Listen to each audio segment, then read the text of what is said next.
Hello there guys, I'm Vic from PhoneArena, bringing you a quick look at Android 12, what we have, what we are expecting to have, and what it feels like to kind of live with the beta, just a bit. So immediately after enrolling into the beta program, updating and hoping that your phone doesn't really crash, you're instantly greeted with a new clock design on the lock screen, along with a newly redesigned keypad. Right off the bat, you can see that everything is supposedly large, and for a good reason. Legibility. I think if one word was supposed to describe the new Material U design, then legibility fits perfect. The large lock screen clock, the spacing between different options and settings, the massive titles for each submenu and settings, everything in general has been made to streamline your experience with Android. Much like Apple has already streamlined their OS, Android is trying to kind of push that agenda too, I guess. You can see that in the new status bar icons. They're now rectangular and massive.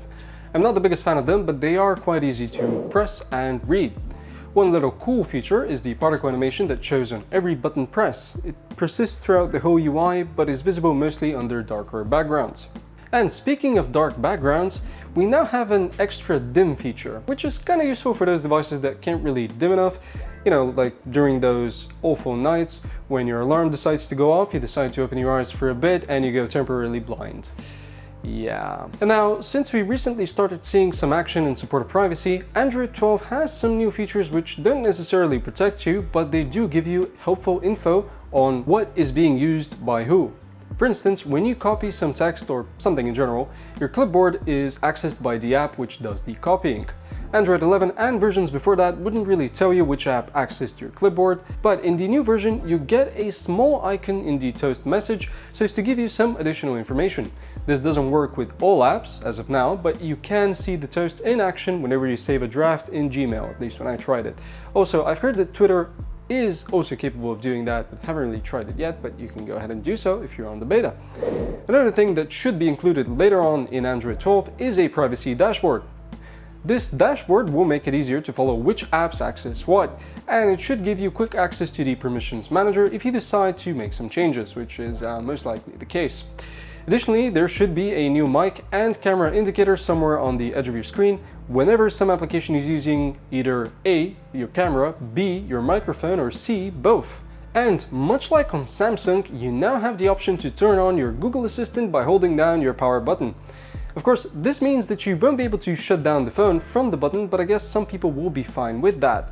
As of now, on the beta, you can't really turn off the device from anywhere if you enable the option, which is, yeah, it's not really nice, but I guess it's going to be fixed in the coming days, weeks, or months, so expect an update on that one. Another cool feature which we are expecting under the hood is the API option to transcode videos in codecs such as H.265 or HDR10 to H.264, which is universally supported.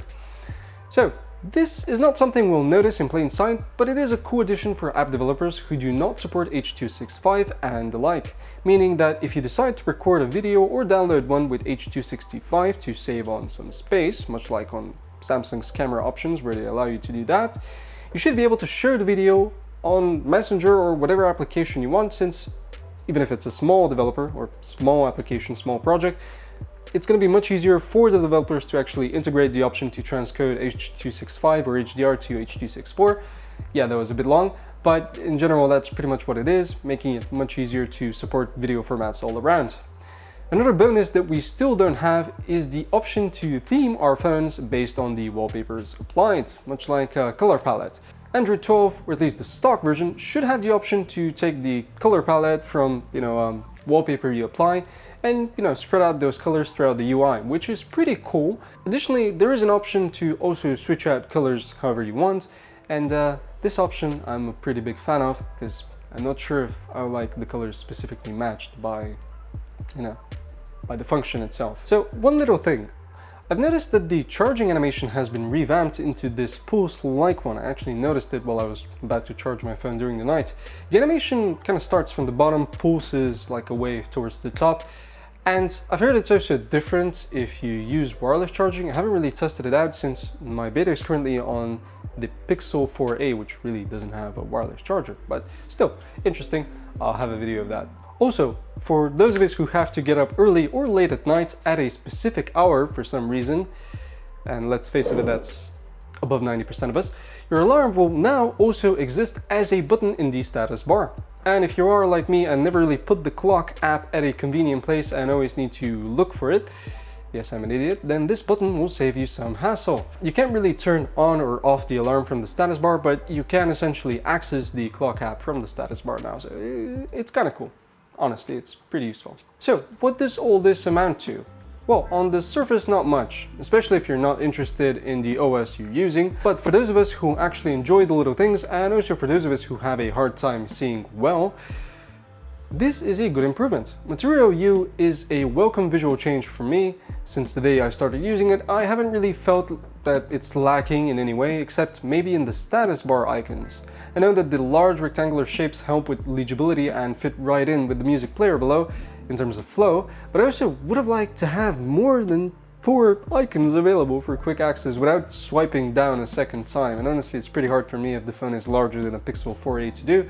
So yeah, that's my point there, but still, you might not have an issue with that. And honestly, if you had a hard time reading the icons before or clicking them properly if you had fat fingers, then yeah, this is a welcome change for a lot of people. Additionally, the beta, as you might have guessed, is a beta for a reason. There are some small things that are not polished and features that are obviously yet to be added, such as the color palette taming from the wallpaper and the weird bug where the settings app crashes whenever I try to access the passwords and accounts section, which is all the time.